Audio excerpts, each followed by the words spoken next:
Hello everyone. All right. Anyone who can see me now probably is only listening to our recording, so I'm gonna give you guys a second to log on here. And I'm gonna make sure we're live in our group.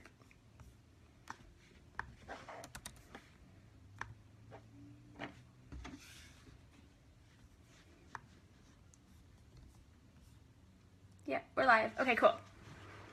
Welcome. I'm still gonna give you guys another minute or two to log on here, but say hi if you're here. Let me know you can hear me and see me okay.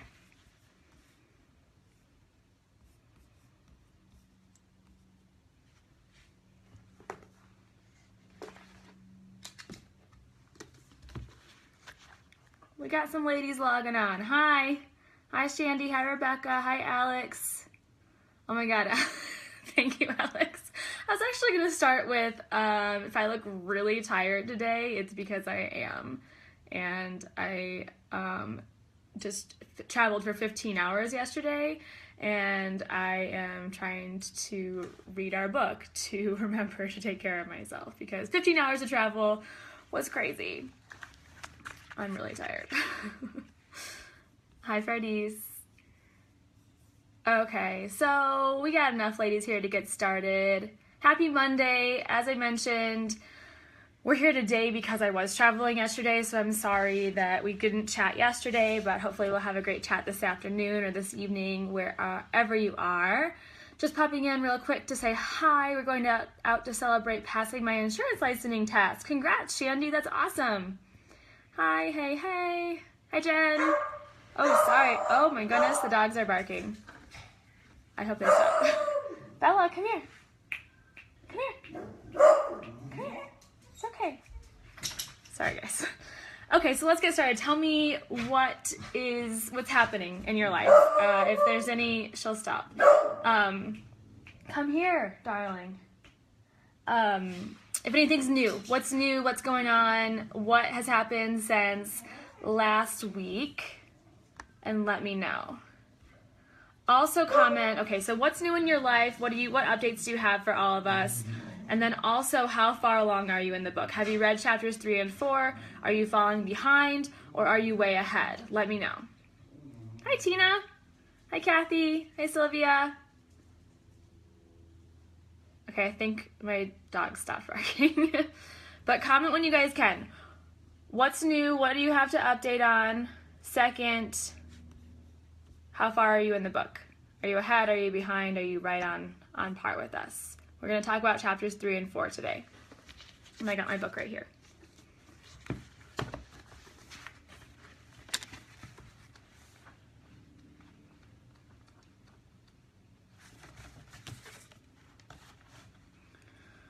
Unexpected health issue with my dad, hospitalized from Wednesday till Sunday. Sorry, Pardis. So are you falling a little bit behind?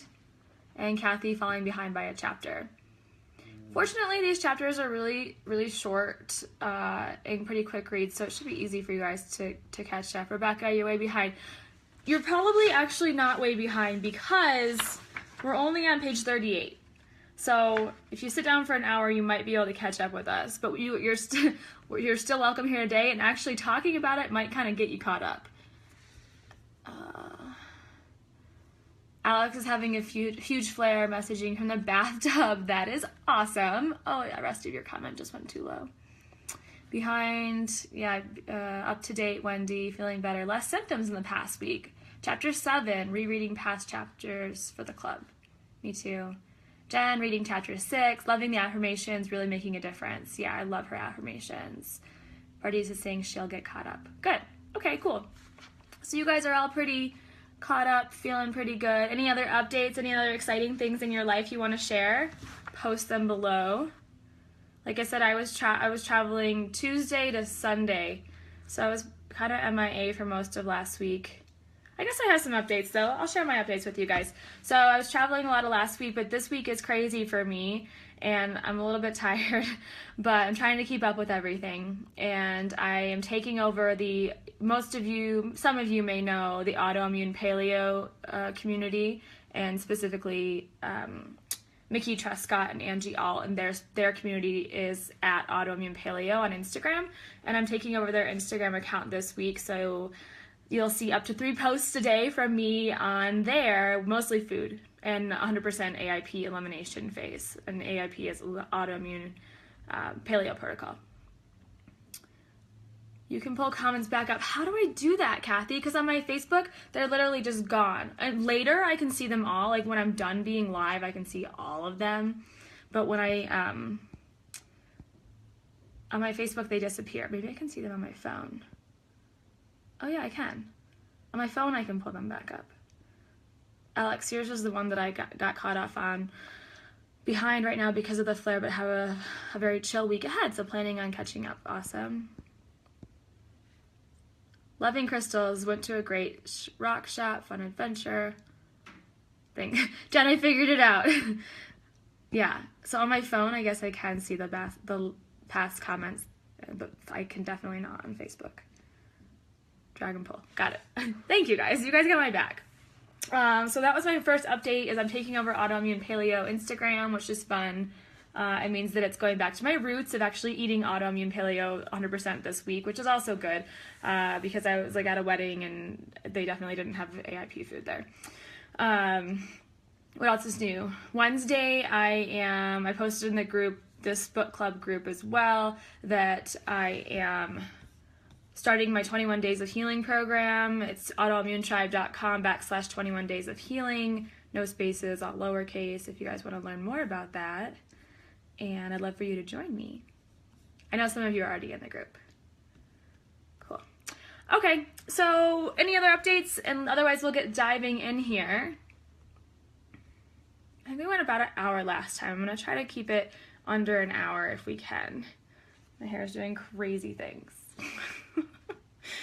Okay, so let's start with chapter 3, which was a lot about mindfulness. Who read into some of the articles I posted too? Because you can see on like the bottom of her pages, she does have some citations, and these articles are fairly recent and really good additional reading information. So I posted a few of these articles. One was what does mindfulness meditation do to your brain? And I saw that you guys, some of you saw that. The other one, appreciative heart is good medicine, and you can change your DNA. Sylvia's seeing a functional neurologist tomorrow. That's awesome.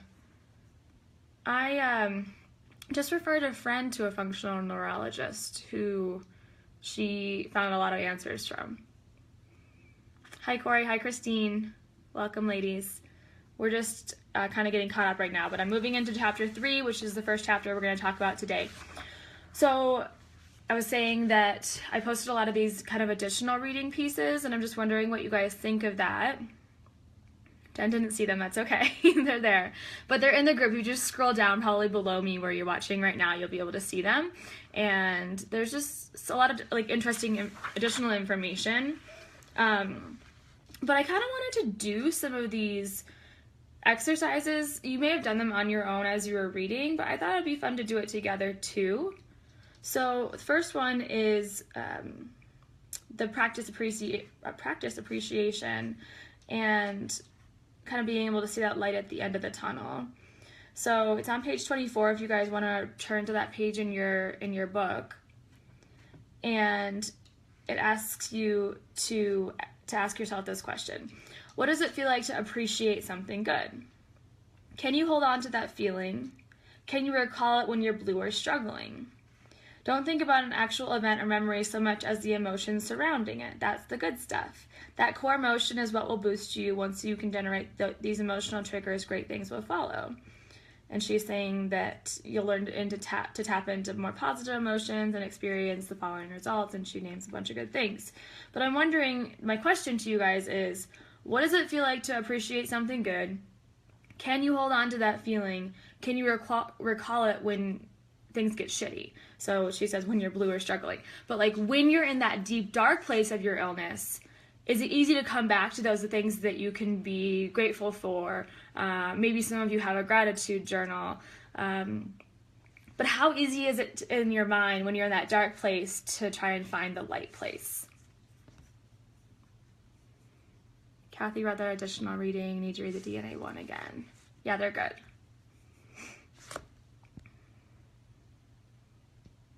I'm going to give you guys a second to answer my last question again. So, what does it feel like to appreciate something good?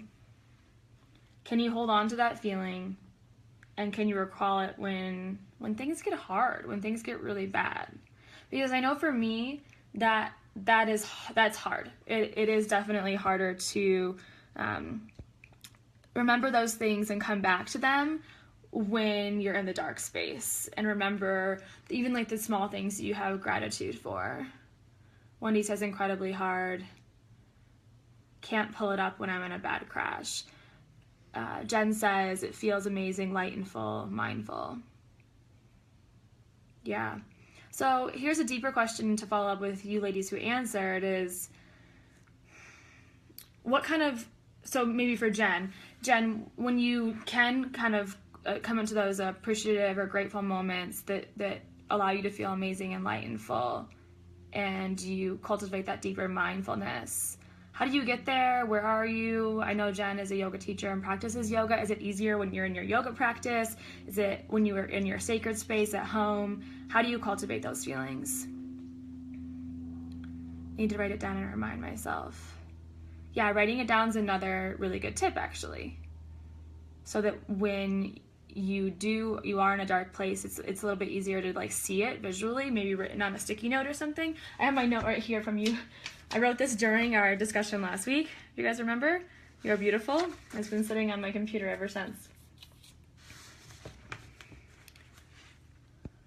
Sylvia says it's hard, but most of the time I look to talk to someone or read something that makes me realize I am lucky. I have an aha moment. Yeah, it's like you're trying to snap out of it a little bit. But I think something also to remember there is to honor the darkness too. That I think Jessica is very much about turning and giving love to everything, but doesn't necessarily mean not honoring the darkness too.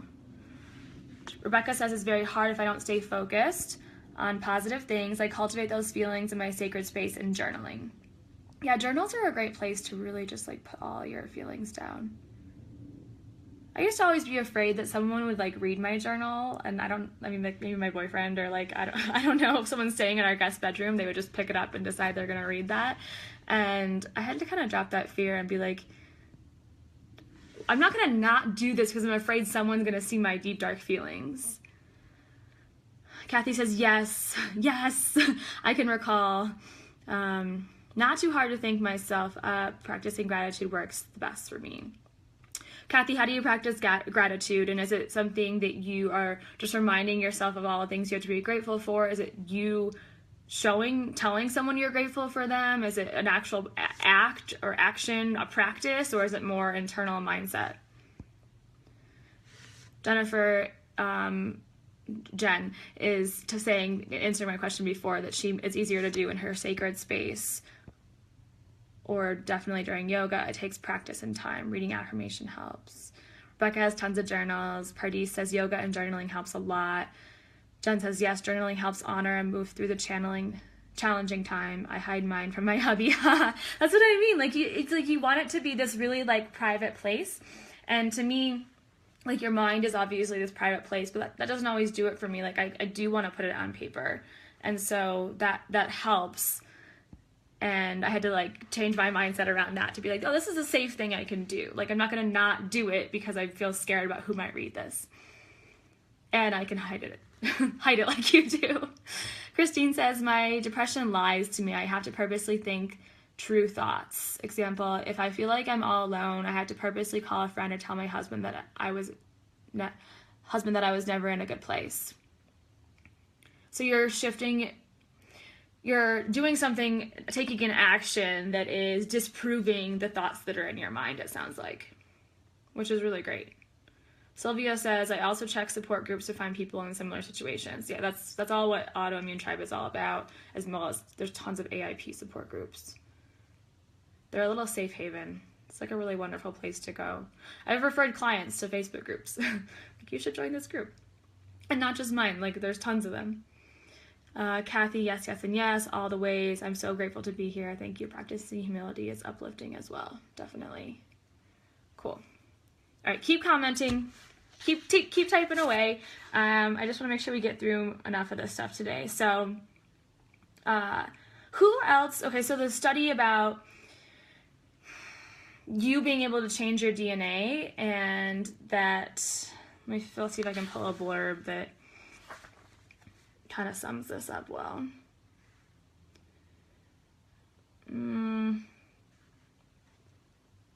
Basically, she was writing, I'm going to sum it up my own words.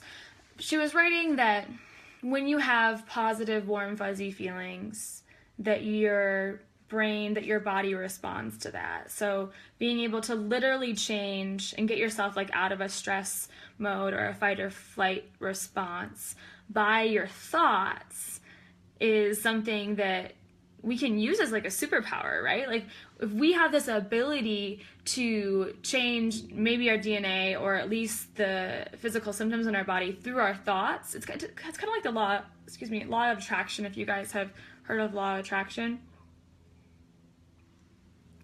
Sorry. To get yourself out of that darkness. But again, I think there's this fine medium of like honoring that darkness and letting yourself be in it for a little while, and then deciding you're going to change your thoughts, which are literally going to change your body. So I'm just curious what you guys thought about that, and if you find it to be really intriguing or fascinating or hard to believe, or what are your thoughts around that? Rebecca says, I've had to be okay if someone else reads my journal. Maybe it would help others be more responsive to their own feelings. That's a really beautiful point, Rebecca. I love that. Because sometimes my blogs or my Facebook posts or my Instagram posts are basically my journal. Like they are very sacred thoughts and very much like my deep feelings that I'm just not afraid of sharing with the world. So I really love the way you reframed that. Yeah, Kathy says, Rebecca, that's inspiring. I totally agree. I love that mindset shift. Now that you say that, I'm like, yeah, actually most of the things I post on Facebook are like pretty much things I would write in my journal. Okay, so let me know what you guys think about being able to change your DNA when you're in prayer, using mindfulness, using meditation, creating that loving state that actually creates the biochemistry change and reaction in your body. And have you felt that? Have you ever felt that change where you decide like very consciously to make that shift and then your body responds? And do you feel that in your body? Or do you feel like it's total woo-woo? Let me know.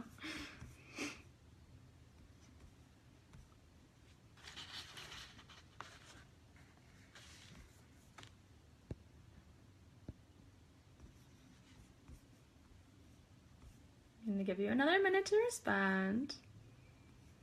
I'm not the fastest typer, so I can talk really fast.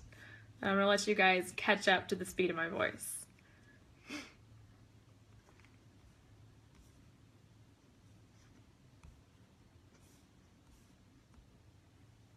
Alex is back. Yay! So, did you have to get out of the bathtub to plug your phone in? Be careful if it's plugged in. Wendy says, sure, like this morning, I woke up on the wrong side of the bed, political climate-wise. Go to Autoimmune Tribe. Alex just posted something about this. And spent 2 hours in prayer and meditation. That really helped me to redirect my energies. That's amazing. 2 hours sounds like total blue. I need that right now. I'm going to teach yoga very soon after this, but it's not the same as being in your own practice, in your own meditation. Rebecca says, most definitely feel a more positive shift in my body once I turn to the positive. Yeah, sometimes you can actually feel this shift in your body, right? So you very consciously shift your mindset towards that loving state, towards doing something that is loving for yourself, like cultivating greater practices of self-love, and you feel better. And I'm curious too if anyone feels any change in like their symptoms, not just necessarily like a shift in like anger or frustration, but does your skin feel better? Does your digestion feel better? Is there anything else that you feel? Alex says she's in, oh no. moved. In bed with a wine glass of kombucha like a princess.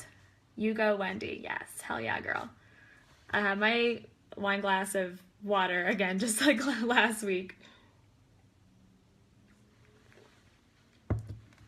Jen says, it's true, talking about DNA.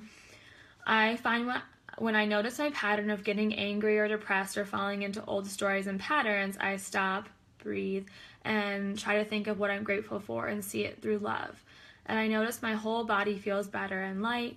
It takes time to understand the shift and feel it, but it feels so much better. Yeah, and Jen, you've done a lot of work on this.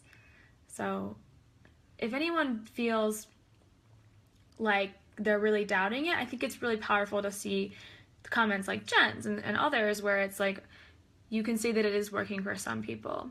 So it's worth trying. And Jen says her digestion feels way better.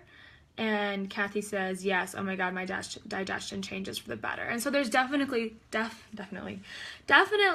scientific reasoning behind that, which is that when you do move from this emotional state of constriction into an emotional state of love or peace or mindfulness, you're allowing your body to shift from that fight or flight stress mode and into the rest and digest mode, so that your body actually can digest your food. And if you're constantly in that stress mode, your body, that's not its priority. It doesn't necessarily feel like it needs to work on your digestion. That's when we get really constipated and have bad digestion. So it makes sense too. Rebecca says, I keep a lot of stress in my hips and neck and totally feel more stress in those areas when I'm focused on the negative. Feel it also in my digestion and my skin as well. Yeah, I always feel it in my skin. Kathy, makes me want to cry with relaxation. Sometimes honoring those tears is like just the best freaking thing ever. Especially if I feel like I've been holding it in for a while and I just let myself cry one day and just like really let it out, like in the bathtub or something. It's like I walk out and I'm like, okay, I can breathe now because I'm not holding on to that constriction anymore. Jen says to Rebecca, same as me, neck feels better for sure. Thanks for the reminder. Yeah, I hold a lot of tension here too. And I don't know if I talked to you guys about my jaw last time, but I hold a lot of tension in my jaw too. I'm actually getting an orthotic for my jaw on Friday. It's not autoimmune related, but I'll update you guys on it. I think it's still pretty interesting because I hadn't considered, this is the way my doctor explained it to me, like how your jaw is like on this hinge connected to your skull and it goes up and down, side to side, and like this way. So there's a lot of possibilities for your jaw not to be in alignment because it has so many different kind of axes that it can rotate on. And I had jaw surgery a long time ago, so that's what my problem is. But I hold a tension there now too. Sylvia, I feel more anxious than I breathe. Go for a walk or stretch. Nature is my go-to, one of my go-tos as well, is just getting outside. I did that this morning because I was just feeling so exhausted after a really long day of travel yesterday and being in an airplane and like multiple cars, and just took the dogs for a short walk this morning and felt so much better. Rebecca, I have to really be intentional with my mind frame so that my body stays less stressed. Yeah. And that comes back to allowing your body to kind of sink into that rest and digest mode versus being in this constant state of stress. Okay. So one of the other exercises on page 27 was a mindful moment, and it was just asking you for 10 minutes to sit in a quiet space, take deep breaths and center yourself. Think about something that makes you really happy and use that feeling to fill up your body. Sit with that feeling for a moment. While staying in that moment, feel your happiness grow bigger and expand in your body. See that happiness touch the places in your body that may be in pain or affected by your disease. Imagine your body completely whole just as it sits, just as it is. Spend a few minutes breathing in that state of wholeness. So did anyone practice that? She calls it a mindful moment, but it's kind of like just a mindful meditation here where you're sitting in this place of happiness and letting that happiness fill your body. And if you did it, how did it go for you? How did it feel?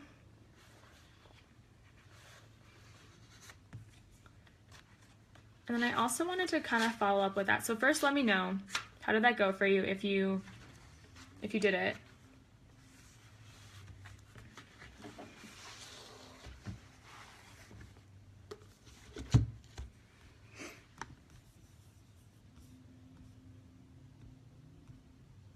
Okay, next I want to ask you guys, when you think about your autoimmune disease or symptoms or whatever you're going through, maybe it's just chronic fatigue or digestive issues that you haven't figured out yet. And I want to know either when you were doing that mindful moment and you had that happiness fill up your body, and if you can remember it, that experience you had, consider where did you have to kind of send the most happiness, or if you want to put it in other words, where was the most kind of self loathing, like or pain, or where you feel like your disease is in your body, and where were those places where you held on to the most tension, where then you had to send kind of the most happiness and joy and healing and love and light. Kathy says she did the exercise. It was nice, a simple, sweet practice. Rebecca says she hasn't yet but would like to do it. Alex says, OMG, I do this when I get into bed. No, sorry.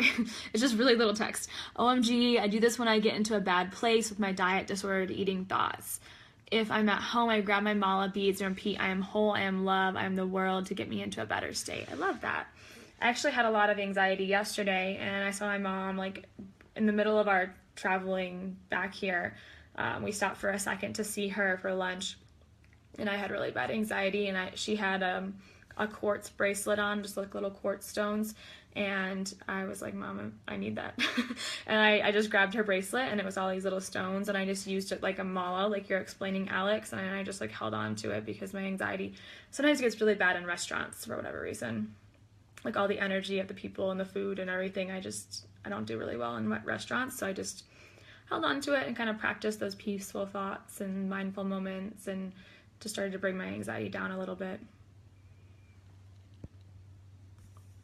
Okay, let me know where you're holding on to that tension in your body. Where do you feel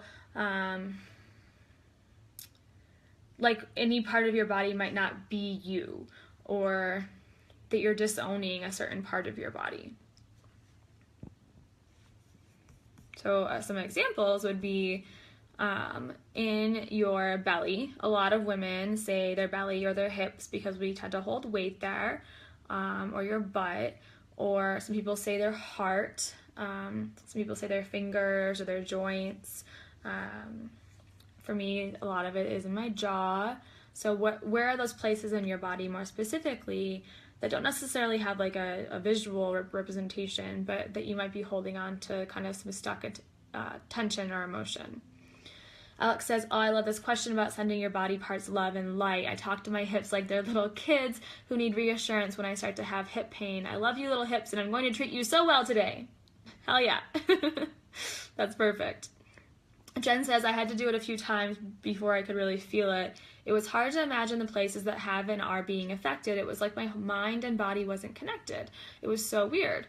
I ended up visualizing a whole light in my whole body. Going to keep doing it before bed. Sounds like a great idea. Thanks.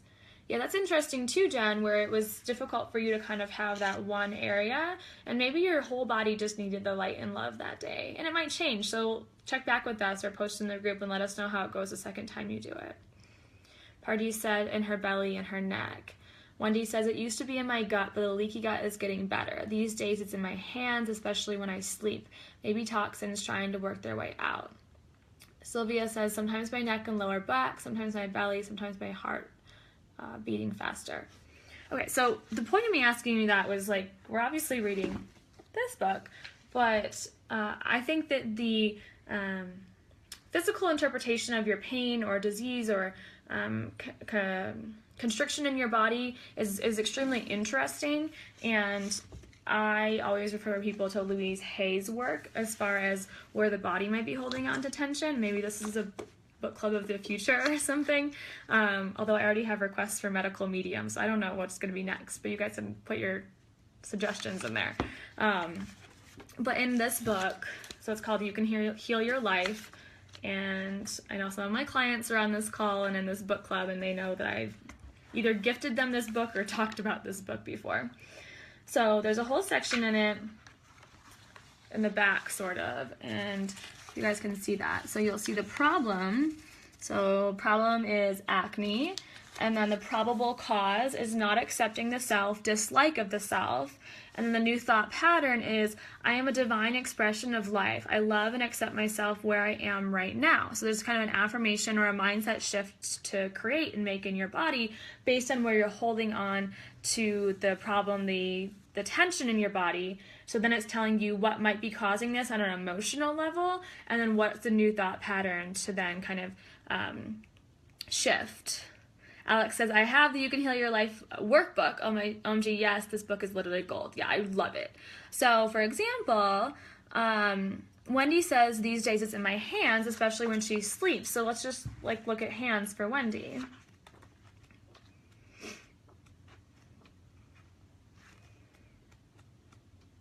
Hands, okay.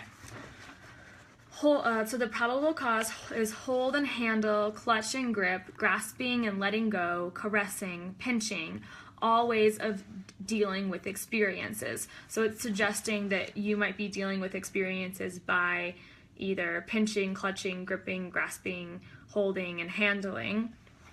And the new thought pattern is, I choose to handle all my experiences with love and with joy and with ease. Okay, and then Sylvia says her neck, one of them, I think a few of you said kind of neck and back though.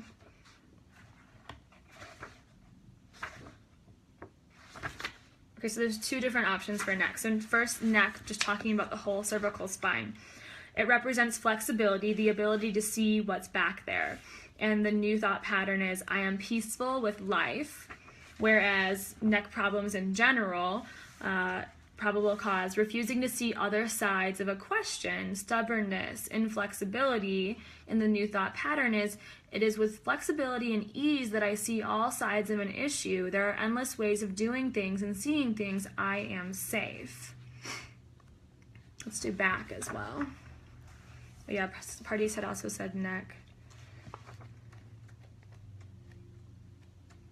If there's one you guys are really curious about, comment in the comment box and I'll make sure I read it to you. Back problems. Okay, so now it breaks it down into the three sections of our back, right? So lower back, so your lumbar spine, is fear of money, lack of financial support. Affirmation would be, I trust the process of life. All I need is always taken care of. I am safe. The middle back would be guilt. Stuck in all that stuff back there. Get off my back. Affirmation, I release the past. I am free to move forward with love in my heart. And then upper back, your thoracic spine, lack of emotional support, feeling unloved, holding back love. Affirmation, I love and approve of myself. Life supports and loves me. See if there's any other ones I'm going to read for you guys today. Oh, I saw some gut as well. That would probably be stomach. If you guys get more specific on what it feels like in your belly, I can read those too, like indigestion, for example, or inflammation, for example. But let's see if there's like a stomach, more general one. And then also let me know if I've read one that you wrote, like does it resonate with you at all or totally not? Like what do you think? Stomach.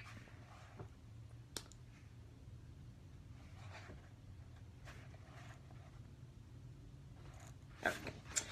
Stomach problems. Okay. Dread, fear of the new, inability to assimilate the new. Affirmation is, life agrees with me. I assimilate the new every moment of every day. All is well.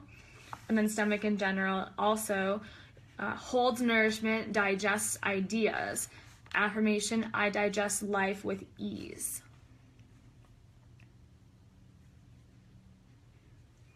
Alex says, I love and approve of myself. Life supports me, keeping this in my heart tonight. Yeah, Louise Hay says that, like, between her and Jessica, we're set for life with affirmations. Okay. If you guys want me to come back and read any of these, just let me know. You can comment later. I'm happy to read them to you. But I've done that with my clients, as I mentioned, and oftentimes there's a really strong association or connection or some resonation with the body part, what's happening, and then the mental, emotional thoughts as well. So, coming back to our book. Chapter 4 was all about loving your struggle. And I love that she talks about love being this free resource, right? And I think that's something I really try to implement into my practice as well, is like giving you the tools that are free once you have them to then use over and over again forever, to keep going back to and have like this really freaking awesome toolbox of healing methods that you can continuously go back to for the rest of your life. So I think that it's cool to think about in that sense, is like once you have these things and you know how to use them and you know which ones to draw on during hard times or good times or painful times, then you can always come back to them.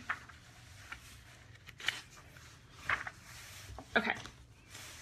And then she talks about the exercise here was on acceptance, page 35, and talking about waking up to the wisdom. And I really like this one too. And I like the mindset shift of illness is trying to wake you up to something, like illness being this healer or this messenger in our body telling us like, okay, Sarah, like, you know, you aren't loving yourself the way you should be or deserve, or these negative thought patterns are putting your body into the stress mode, or you aren't digesting thoughts in a healthy way, whatever it is, like your body's trying to wake you up to something. And oftentimes that is like a deeper trauma as well, that we wouldn't necessarily associate with disease because it's on this emotional level and we think of disease as such a physical thing, but there's so much mental emotional that goes into it as well. Rebecca, that's awesome. Yes. Okay, so the exercise was, let's spend 10 minutes exploring what that might be. Like, what is this message? How do you figure out what the message is? Like, it's maybe simple to say, my illness is here to teach me something. It's a little bit harder to figure out what is the message. Like, okay, I can accept the fact that my illness is a teacher, that I'm going to love my disease, but what is the message that it's sending me? And so working a little deeper on that is a little bit what this exercise was, which is sitting in a quiet spot, closing your eyes, taking some deep breaths, and imagining your future self.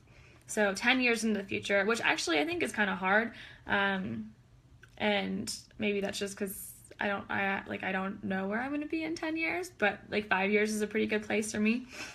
So I just imagine my future self. Whenever I'm like, okay, like I can see this, I can really like imagine that place. I can feel it to be true, and really like put myself in those shoes, those future self shoes.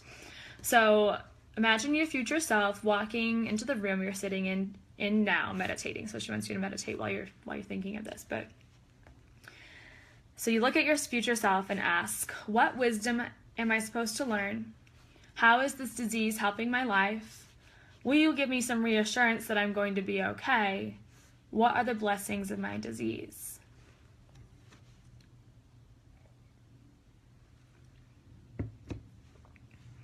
So again, what wisdom am I supposed to learn? How is this disease helping my life? Will you give me some reassurance that I'm going to be okay? What are the blessings of my disease? Then you thank your future self for stopping by, and when you're ready, you open up your eyes. So it would be interesting. So first of all, did anyone do this? Did any message come up for you? And if it didn't, let me know too. But also, when you think about this, I think that getting into the meditation makes it easier, because asking yourself these questions, you may or may not like get some direct answer, right? Like from the universe, like, oh yeah, I know what wisdom I'm supposed to learn. I know that I'm going to be okay. And these are the blessings of my disease, but I'm going to guess more likely no. And so kind of sitting in that meditation and getting to a peaceful, mindful place might help bring up some of these answers. But I think you could honestly, like if meditation is not necessarily your thing, you could journal these questions as well. And if it's really hard for you to think about and like just sit there waiting for an answer, and that's really not your thing either, like make your answers, like write down what you want to happen, write down what that future self is going to look like. What is she wearing? What kind of house does she live in? What are her hobbies? What does she do in her spare time? Who is she surrounded by in her life, whether it's a partner or friends or family? Like what does she eat? Is she smiling? What is she, like very specifically, who is she? And I think that also could help bring up some answers. Just if this isn't something that really like opened your eyes really clearly, there's other ways to kind of alter these exercises to be really unique to you. Rebecca says, I think my illness taught me self-love and care, that I am worthy of love. Mine did too. That was part of it, at least. I think there was more for me, but that was part of it. And that's a really it can be a really long and hard journey to find that self-love. And when illness wakes us up to it, I think it is easy, because once it's there, it's like this very, very beautiful thing. And so it's a little bit easier to be grateful for the experiences you had to go through to get there. Sorry, guys. Alex says, I didn't do this yet, because it is absolutely terrifying. I have a hard time looking into the future because my question is always, will I ever get better? Which is probably what I'm supposed to be learning here. Yeah, Alex, I would do draw a picture, like, with words of what your future self looks like, and see if that helps you at all to really, like, make yourself think about what do you truly desire? What do you truly want? And then once you know it, then it'll be easier to manifest it and easier to draw affirmations around it.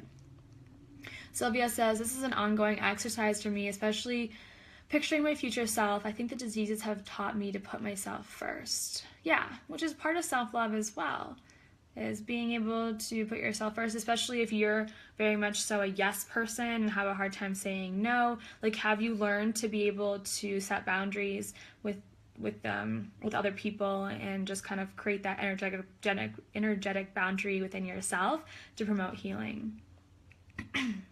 Kathy says, me too, Rebecca. It has pushed me hard to several layers up the self-love, self-care scale. Some of it is surrendering to what I have known all along.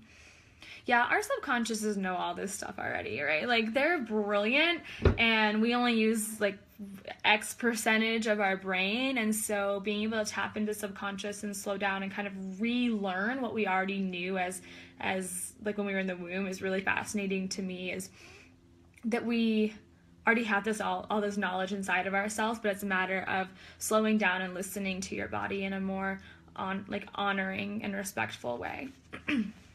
Jen says, slowing the F down and accepting where I am now. That's what I've learned. Yeah, also a really beautiful lesson to learn, and also to be able to get yourself out of this disease state.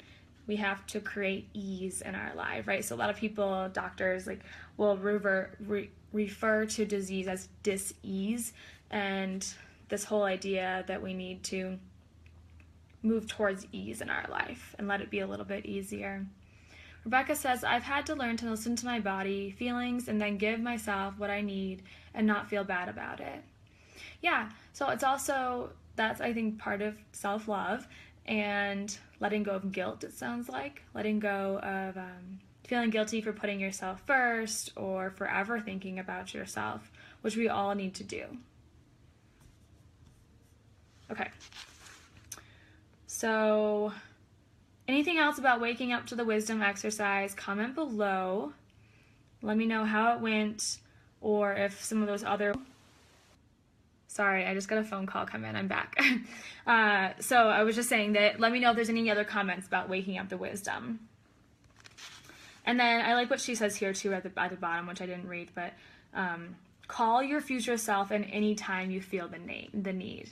So if you have this idea of like what this message is, what this wisdom is, like that you're gonna be okay, or that you have this idea of what this future self looks like and who you are manifesting within yourself, it's easier to call on that person when you feel like you need it, anytime you need it. Okay. Rebecca says, it's a continual journey, but it's helped me to come to know myself better, and I'm so thankful to have taken the time to do it. Yeah. I think that's hard too, so I'd be interested to know, like, who does feel thankful for this experience or this journey that they've been through, and how did you get there? Like, what was that like for you? Because I think that people who, and this may be some of you, who are just diagnosed or just starting their healing journey or feel lost or confused or whatever, don't necessarily know, like, see that place of you know, what Rebecca said is that she's found this gratitude, right? But being able to find that place seems really big when you're just in the beginning of all of this. And it's only, for me, like, I try to get, this is what I do in my profession, is try to get people to that place of gratitude more quickly. But for myself, it took a long time. And that's because I didn't know where to go to for teachers or for support or for those tools in my toolbox. But now that I know where they are and that they exist and that my body is my own greatest healer, that I've been able to kind of help share that with other people. But when you are in those early stages, I think it is challenging to consider the love and the acceptance route versus the fighter warrior mode. Because when you get diagnosed, it's like you might go into this place of like disbelief, or you might go into, well, fuck that, like, I'm gonna fight this thing to the death, like, it's not gonna control me. Or you might go into denial. There's so many different places your body can go into when you receive that diagnosis. And so how do we shift then to away from those more negative thought patterns that start to fuel disease, as we talk about changing your DNA, and then moving into ones that are more healing and kind and loving and grateful? Come back, computer. Jennifer says, I'm not going to lie, it's been insanely hard and challenging, but now I can look back after a few years and appreciate it more. Yeah, that's what I mean. Like, I think that we want to be able to kind of snowball into this place of gratitude really quickly, and it can happen, but it does take some time to kind of see this message. But resources like this and so many others that exist definitely help that path, that journey to get there. Rebecca says, it took a long time for me too, especially when a lot of friends and family didn't understand my disease. They just thought I needed to get over it.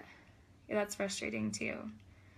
It's important to have a good support team, and sometimes you try to make that your family and they turn around, like, either they're understanding in the beginning, maybe not, and then they come around and they decide, like, oh, okay, like, she's really struggling and I'm not gonna, like, tell her to get over it. And other times your family just doesn't come around. And that can be really painful too, but I think that the light at the end of that tunnel is that there's such an amazing support group amongst other women and people maybe you haven't even met in person, but that you have these online communities that at least provide some support. Jen says, ease, acceptance, working with it, makes life so much easier, but not easy at first. Yeah, like, you have to kind of break through that threshold to get through to that space of gratitude and love and acceptance. Rebecca's saying, oh my gosh, no, Jen's saying to Rebecca, oh my gosh, totally same here with friends and family. Yeah. And I think part of us, we have to realize that they don't know what we feel like, and they don't know what we're going through, but that we can try to explain that to them. There's some really great articles that are made for sharing with your friends and family within the autoimmune community that I think do a good job at explaining kind of what you might feel like and what you might be experiencing, so they have a better understanding. Also, just that it's coming from a third-party source and it's not just you telling them that you feel this way. So they can be like, oh, okay, you're not the only person who feels this way either, if they have a hard time believing. Alex, when I realized that I was fighting my life and fighting my diagnosis and creating flares with the crazy amount of stress, I started reading this book and realized that I didn't have to battle. I could love my way into this. It's something I work on constantly, and I'm grateful that my illness has brought this love to my life. That's pretty. I love that. I had a similar experience when I first read the book too, is like, oh my gosh, I don't have to fight this, and if I just choose to change my mindset around this, I can. Like, I can change my mindset around this, and it can be one of love instead of fight or constriction. Rebecca says I had to accept it and hope that it would get better eventually, and I was going to do everything I could to get those tools to get me to a positive place. And then, as I was saying before too, is like a little bit of these tools, right? You have these tools that you can go back to over and over and over again, and that those become your greatest resources. And I think you're talking about your family, like that they might not accept the place that you're in or understand what you're going through, but that we have this other community, and then also that you have these tools for yourself that even when you do have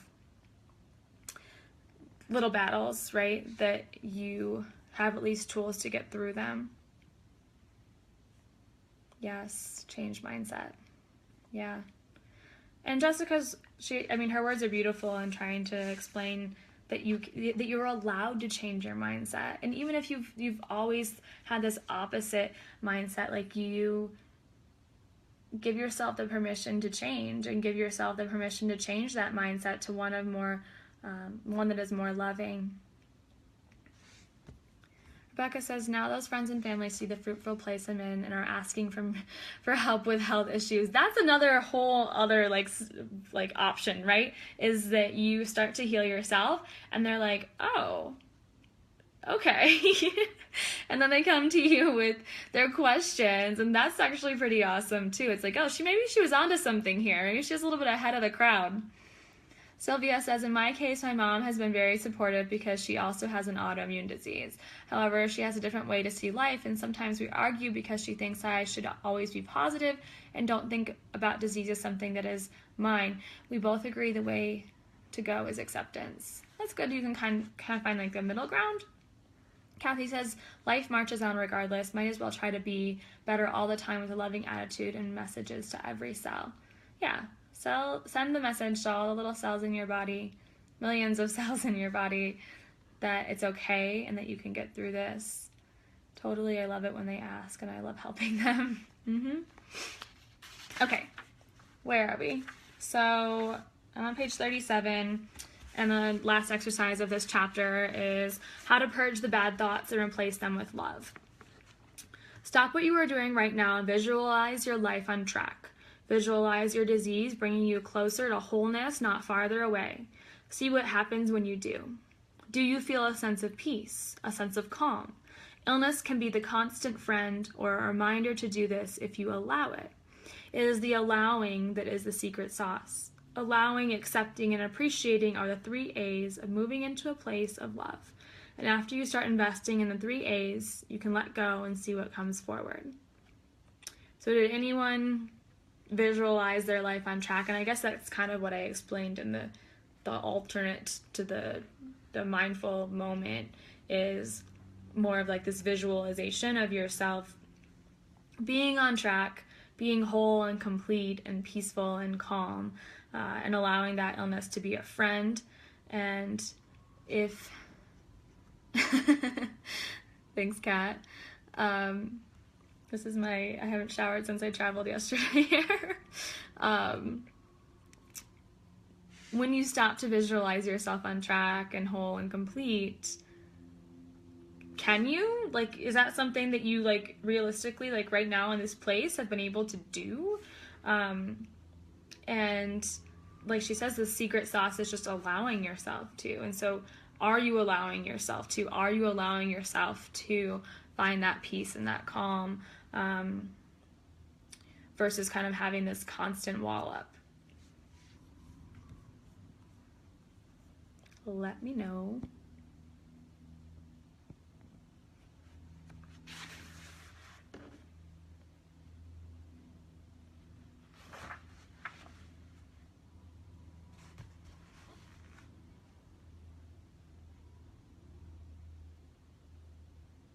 Kat says when she's vibing good, she can. Yeah. And so I think part of the healing process is being able to say, even in the bad times, we can also, instead of just the good. Mornings are better, can't spell my name after 5 o'clock. Brain fog, like can't spell your name, or stress, can't spell your name. What's going on, Kat? Tell me more. Alex says, I feel so on track. I so feel on track. Wow, I can't read today. Whole and complete is not so much an instinct right now, but I'm on track to feeling whole. Yeah. So if that exercise was hard in this visualization, like maybe you can get yourself up a few steps of the staircase today, and then tomorrow it's like a couple more steps and a couple more steps until you can finally like really visualize this whole and complete and beautifully imperfectly perfect, beautiful soul that is you, that you already are, but that you have to kind of train your brain to realize that can exist and that it is already true. Alex is agreeing with Kat. Kat says stress and brain fog. Yeah. Parties, have to head out to get back to work. Thank you. Have a wonderful evening, everyone. You too, parties. And we're about to wrap up, actually. Such a warrior. Hell yeah. But I'm trying to get out of that warrior mode to, like, warrior being this thing that is, like, can be strong and badass, but that ultimately, like, I don't have to fight. And I don't have to be a warrior all the time, because then I can allow myself to just love and accept and be peaceful and calm. And ask questions like, what is this illness here to teach me? And I am going to be okay, and what wisdom is my body telling me, and shifting towards more of that type of mindset than always fighting. Yes, one step at a time. Jen, haven't done this yet, but will do. And choosing love, you become a seeker of the blessings in your life. This shifted me loads. Yeah. Okay, so the loving affirmation on the very last page of chapter 4 is, right now, I am already whole. I am not off track. Illness is here to draw me towards wholeness, not farther away. I am dedicated to finding the blessings in my life. Or sometimes I like when people reword it too. Jen says, become a seeker of the blessings in your life. I think that's really beautiful too. Kat says, shifting helps. Thanks for the reminder, as habits are everything.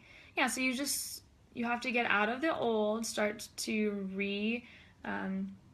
program your mind and your mindset and the way the place your thoughts go into normally, to make them a place that is serving you in a more healthy and healing way. Great affirmation. Yeah. Cool. Do you guys have any questions? We have time for questions if you have questions. Otherwise, I'm going to read this affirmation together. And then I gotta go teach yoga. Let me know if you have any questions. Again, loving affirmation for this week. Maybe Alex will make us an image again. Right now, I am already whole. I am not off track. Illness is here to draw me towards wholeness, not farther away. I am dedicated to finding the blessings in my life. So if you feel like you're getting off track, or you feel off track this week, come back to this affirmation and let it really draw you back into your center. Cool.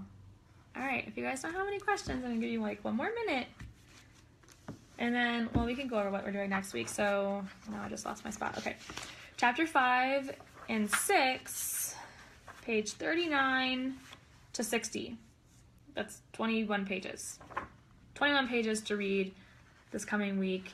And you have until Sunday, because I'm going to do discussion on Sunday instead of Monday.